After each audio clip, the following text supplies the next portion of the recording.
آج ہم آپ کو ایسے لیڈر کی کہانی سنانے جا رہے ہیں جو کبھی ایک عام سپاہی تھا مگر دیکھتے دیکھتے ایک ایسا صدر بن گیا جسے لاکھوں لوگ ہیرو کہتے ہیں اور اتنے ہی لوگ اسے ڈکٹیٹر مانتے ہیں۔ جی ہاں، ہم بات کر رہے ہیں برکینا فاسو کے نوجوان صدر ابراہیم تراورے کی۔ وہ کیسے جیلوں پر چھاپے مارتا ہے، قیدیوں کو کسان بناتا ہے، پرانے ٹائر سے سڑکیں اور پل تعمیر کرتا ہے، لیکن کچھ لوگ اسے آزادی کا مجاہد مانتے ہیں تو کچھ کہتے ہیں یہ ایک خطرناک آمر ہے۔ چلیے پردہ ہٹاتے ہیں اور اس پوری کہانی میں جھانکتے ہیں۔ 1988 ایک عام گھرانے میں ایک بچہ پیدا ہوا، نام رکھا گیا ابراہیم تراورے۔ بچپن سے ہی ڈسپلن اور ضدی طبیعت نے اسے دوسروں سے الگ کر دیا۔ تعلیم کے بعد وہ فوج میں داخل ہوا اور فوج ہی وہ جگہ تھی جہاں اس نے طاقت، قیادت اور قربانی کا مطلب سیکھا۔ ستمبر 2022 برکینا فاسو کی سیاست ہل کر رہ گئی۔ صرف 34 سالہ کیپٹن تراورے نے صدر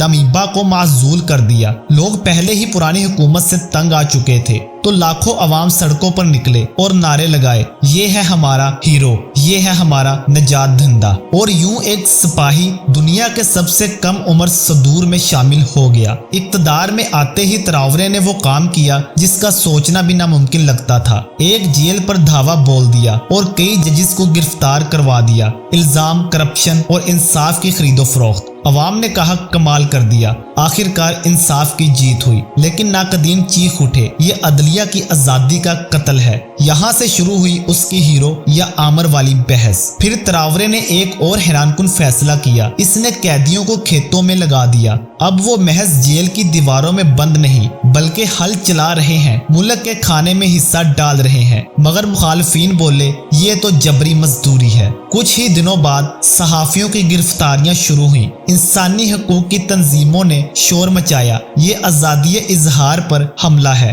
لیکن تراورے کے حامی کہتے ہیں یہ صحافی دراصل دشمن طاقتوروں کے ایجنٹ ہیں۔ ہیرو یا آمر، سوال پھر وہی کھڑا ہوا ہے۔ پھر تراورے نے وہ قدم اٹھایا جس نے پورے مغرب کو ہلا دیا۔ فرانس اور یورپ سے فاصلہ اور روس، مالی، نائجر کے ساتھ اتحاد۔ عوام نے خوشی سے کہا اب ہم آزاد ہیں، نو آبادیاتی غلامی ختم۔ لیکن مغرب نے غصے سے کہا یہ تو خطرناک کھیل ہے۔ اور پھر ایک ہولناک خبر، ایک برکینا ہی انفلوئنسر الینو فاسو جیل میں ہلاک ہو گیا۔ لوگ چیخ اٹھے، سازش کے نعرے لگے، لیکن آج تک یہ موت ایک راز بنی ہوئی ہے۔ مارچ 2025 تراورے کے دشمن کہتے ہیں وہ مخالفین کو جیل میں ڈالتا ہے، لیکن حامی کہتے ہیں وہ سازش ناکام بنا کر ملک بچا رہا ہے۔ یعنی وہ آج بھی سب سے زیادہ محبوب اور سب سے زیادہ متنازع صدر ہے۔ پھر تراورے نے کیے ترقیاتی دھماکے۔ سونا ریفائنری، پہلی بار ملک کے اندر سونے کو صاف کرنے کا منصوبہ،